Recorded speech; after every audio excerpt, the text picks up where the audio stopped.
గౌరవ కలెక్టర్ గారి ఆదేశాల ప్రకారము నారాయణపూర్ మండలంలో ఫ్యాబ్రికేటెడ్ డాక్యుమెంట్స్ క్రియేట్ చేసి birth and death certificates, Kalyana Lakshmi సంబంధించిన అటెస్టేషన్ సర్టిఫికేట్లో ఫ్యాబ్రికేటెడ్ డూప్లికేట్ సంతకాలు పెట్టి వస్తుందని నేను చేసుకొని గౌరవ కలెక్టర్ ఆదేశాల మేరకు ఈరోజు నేను నారాయణపూర్ మండలంలో తహసీల్దార్, ఎంపీడీఓ, కన్సర్న్ ఎస్హెచ్ఓతోని ఎంక్వైరీ చేయడం జరిగింది. దాంట్లో భాగంగా ఇక్కడ ఉన్నటువంటి అప్లికేషన్కి సంబంధించి వెరిఫై చేసినాము.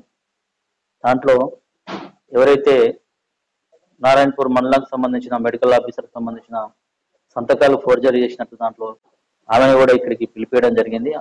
ఆఫీసర్ గారిని కూడా పిలిపేయడం జరిగింది.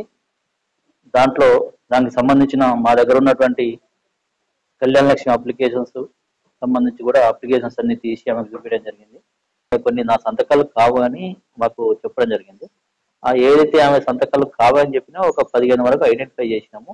ఆ 15కి సంబంధించిన సర్టిఫికేట్లు నాయి కాదని చెప్పినాయి కనుక ఆ సర్టిఫికేట్లు అన్ని కూడా మేము ఇప్పుడు కన్సర్న్ ఎస్హెచ్ఓకి తహసీల్దార్ ద్వారా లెటర్ పెడతాము. లెటర్ పెట్టేసి ఎవరైతే దాంట్లో బాధ్యులైన వారు ఎవరైతే ఉంటారో అప్లికెంట్స్ వాళ్ళ ఎంక్వైరీలో భాగంగా ఎవరైతే దాన్ని ఫోర్జరీ సంతకాలు పెట్టి మాకు ఆఫీసులో హ్యాండ్ ఓవర్ జరిగిందో దాని వెనక ఎవరన్నా కూడా, ఎంత పెద్దవాళ్ళు ఉన్నా కూడా, ఎవరున్నా కూడా, ఆఫీసర్ అయినా లేకపోతే కంప్యూటర్ ఆపరేటర్ అయినా లేకపోతే బయట ఎవరు వ్యక్తులు అయినా కూడా వారి మీద చట్ట ప్రకారం చర్యలు తీసుకోవడానికి ఆల్రెడీ పోలీసులు ఎంక్వైరీ చేస్తున్నారు. ఆ పోలీసుల ఎంక్వైరీలో భాగంగా తదుపరి చర్యలు తీసుకోవడం జరుగుతుంది.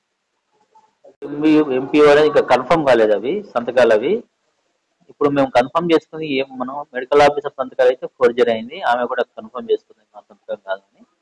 ఏదైనా కూడా ఇంకా ఏదైనా ఫర్దర్ గా ఏదైనా కూడా మేము పోలీస్ ఇన్వెస్టిగేషన్ కి ఇస్తున్నాం కనుక వాళ్ళన్ని రకాలుగా సర్టిఫికేట్లు ఇంకా ఓన్లీ ఎంపీఓనే కాకుండా మిగతా ఆఫీసుల సర్టిఫికేట్లు కూడా ఫోర్జరీ అయి ఉంటే వాళ్ళ మీద కూడా బాధ్యత జరగదు. అసలైన తొలి వెలుగు. ఫాలో వాట్సాప్ @తొలి వెలుగు official.